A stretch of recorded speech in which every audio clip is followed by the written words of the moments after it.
Hola, I'm Diego Luna Quevedo, conservation specialist of the WHSRN Executive Office by Manomet. I just want to welcome shorebird lovers. We have a special Saturday today. I'm currently in Santiago, Chile, but I will be participating in the Copper River Delta Shorebird Festival in Alaska to talk about one special shorebird that recently traveled through that area. Today is the World Migratory Bird Day, and we are celebrating across the world with the theme Bird Connect or World. And to celebrate this, I will be speaking with Dr. Nathan Senner about his research on Hudsonian Godwit and its amazing migrations. Welcome, Nathan. Thanks, Diego. Hi, I'm Nathan Senner, and I'm an assistant professor at the University of South Carolina in their Department of Biological Sciences. And more important, though, is I'm a shorebird researcher who grew up in Alaska, and I attended some of the very first Copper River Delta shorebird festivals nearly 30 years ago. So I feel both a great connection to shorebirds in general, but also to the Copper River Delta in specific. It's really where I fell in love with shorebirds. Thank you. Welcome. I just want to start the conversation with you with a couple of questions. First, tell me about your work with the Hudsonian Godwits and the connection between Chile is connected to Alaska. Yeah, well, let's start with Hudsonian Godwits. I like to think of them as the coolest bird in the world.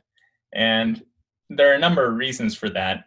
First of all, they are, as you mentioned, Diego, they're flying from southern Chile, where they spend the boreal winter, our North American winter, all the way to breeding grounds in Alaska. And so that's a flight of 10,000 miles or 16,000 kilometers. And what's truly remarkable is that they do much of that migration without stopping. So they have the second longest nonstop flight ever recorded of any land bird. They've been able to fly over 6,000 miles without stopping in 7 days. So I think that's pretty incredible. But what I really study is, in fact, this direct connection between Chile and Alaska. So I work with colleagues in Chile at the Universidad Austral de Chile, Juan Quevedo, who heads the bird ecology lab there.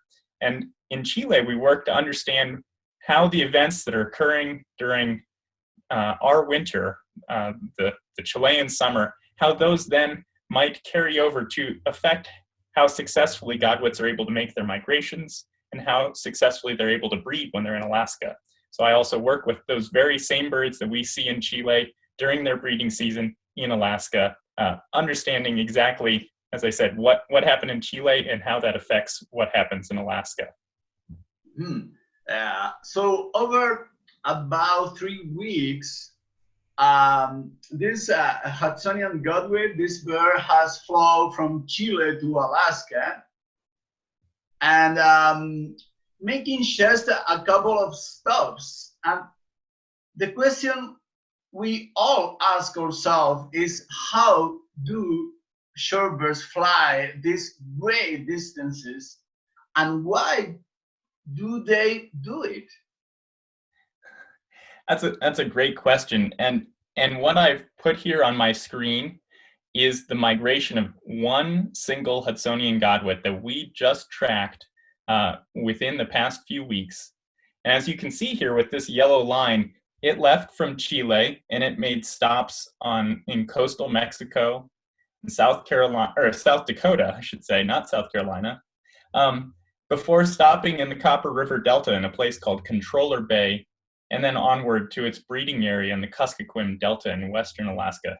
So this, as I said, is about 10,000 miles. This bird made this trek in about 3 weeks with only 3 stops. And what enables them to do this is some remarkable physiology. So as humans, we often think about putting on fat as being a bad thing. We all try and lose it generally. But Godwits, that's what fuels their migration. So while they're spending their time down in Chile, what they're really trying to do is they're trying to get fat. And they might double their body weight, almost all of it in fat, to power this flight from Chile to in this case, Mexico. That was 5 days, no food, no water, just flying. That is pretty much all powered by fat. The answer to why they do it, though, is really that they're tracking the good stuff. They're tracking food as it sort of appears and disappears across the globe. So they're in Chile during the Chilean summer, then they're moving up through coastal or central North America during the spring, and then finally going to subarctic Alaska to really get that burst of insects that occurs there with 20 plus hours of daylight during the Alaskan summer. So they're tracking where the food is, and that means that they're both constantly in search of food, but also able to make use of that food to power those really long flights that they're making in between those spots. Yeah, this is really amazing. I think this is the reason why we love these birds. Nathan, just another question. Why is important to conserve the wetland or the habitats that shorebird use on these great migrations? Well, the fact that these birds are stopping so few times and that they need to fatten up and have these reserves to make these incredible flights means that the quality of these places that they do stop really needs to remain as high as possible to give them the best chance of completing that next step in their migration.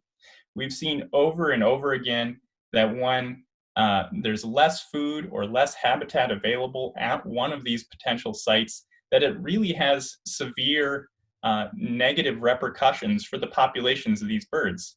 And that manifests itself quite literally in birds not being able to finish their migrations, dying en route, or once they potentially do sort of drag themselves to their breeding areas, not necessarily having the resources to adequately raise their young.